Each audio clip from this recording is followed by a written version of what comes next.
Assalamualaikum warahmatullahi wabarakatuh.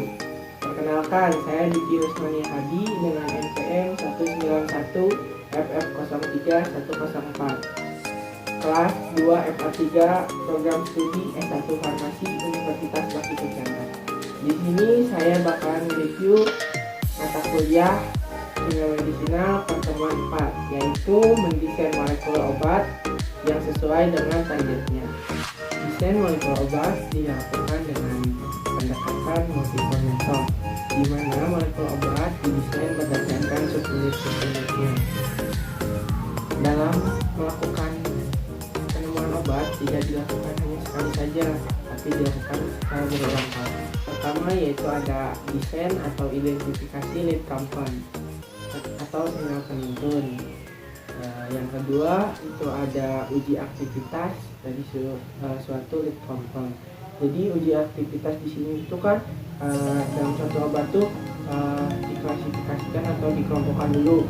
Misalnya tuh dari beberapa ratus lead compound. Nah, nanti diuji aktivitas. Nah, di uji aktivitas itu dikerucutkan mana sih yang beraktivitas, lalu dilanjutkan ke optimasi farmakodinamik. Nah, optimasi farmakodinamik ini bertujuan untuk misalnya ada lead compound yang aktivitasnya masih rendah. Nah, ini dimodifikasi agar aktivitasnya makin tinggi. Selanjutnya dilakukan optimasi farmakokinetik. Nah, farmakokinetik di sini lead compound itu dilihat dari daya absorpsinya atau penyebarannya, apakah sudah baik atau belum. Nah, kalau belum dilakukan optimasi.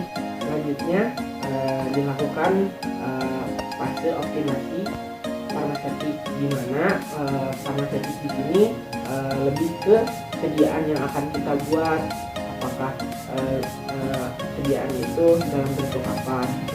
Yang terakhir itu ada uji klinis dan uji praklinis dan uji klinis. Nah, uji klinis di sini ada 4 fase: fase 1, fase 2, fase 3, dan fase 4. Uji praklinis itu dilakukan pada hewan. Kompon merupakan hal mutlak yang harus ada dalam desain obat. Lead compound dapat kita dapatkan yang pertama itu dengan cara secara kebetulan, tapi cara ini sangat jarang terjadi. Yang kedua itu kita dapatkan dari sumber endogen seperti hormon, enzim, ataupun neurotransmitter. Yang ketiga ada sumber eksogen, yaitu dari sumber-sumber lainnya. Yang keempat ada desain obat rasional. Yang kelima ada sintetis kombinatorial dan HTS. Dan yang keenam ada genomik atau genomik. Desain inhibitor enzim, obat yang berperan sebagai inhibitor enzim, yaitu dia bakal mencegah enzim sebagai katalis suatu reaksi. Di sini inhibitor ada 2 macam, yaitu inhibitor reversibel dan irreversibel. Yang pertama, inhibitor reversibel yaitu dia akan berkompetensi dengan enzim, jadi dapat dikatakan sebagai kompetitif inhibitor. Yang kedua ada inhibitor irreversibel, di mana inhibitor ini dia akan memblok suatu sisi aktif enzimnya itu agar tidak bisa diobati oleh yang lainnya. Mendesain agonis dan antagonis. Jika suatu obat target kerjanya itu merupakan reseptor, maka molekul obatnya itu ada yang agonis dan antagonis. Nah, apa sih agonis dan antagonis? Jadi kalau antagonis ini, jadi suatu obatnya dia akan bekerja, jadi dia tuh akan mirip sesuai dengan neurotransmitternya. Kalau antagonis, dia bekerja hanya untuk menghalangi si reseptor dengan neurotransmitternya, sehingga reaksi antara neurotransmitter dengan reseptor tidak mungkin terjadi.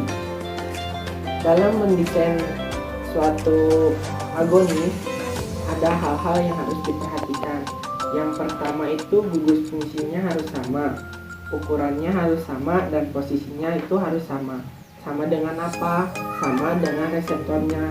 Nah, ketika si agonis ini sesuai dengan reseptornya, maka dia akan bereaksi sehingga si reseptornya itu akan berubah yang akan menghasilkan efek.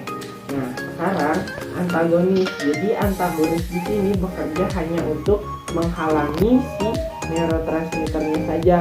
Jadi neurotransmitternya tidak dapat bekerja dengan reseptornya. Nah, antagonis di sini ada antagonis yang bekerja di luar sisi aktif. Bagaimana sih cara kerjanya? Cara kerjanya dia bakal menempel di luar sisi aktif, tetapi akan menghasilkan sisi aktifnya itu jadi posisinya berubah sehingga neurotransmitternya itu tidak bisa bereaksi dengan si reseptornya. Sekian yang bisa saya sampaikan, kurang lebihnya saya mohon maaf. Wabillahi taufiq wal hidayah. Wassalamualaikum warahmatullahi wabarakatuh.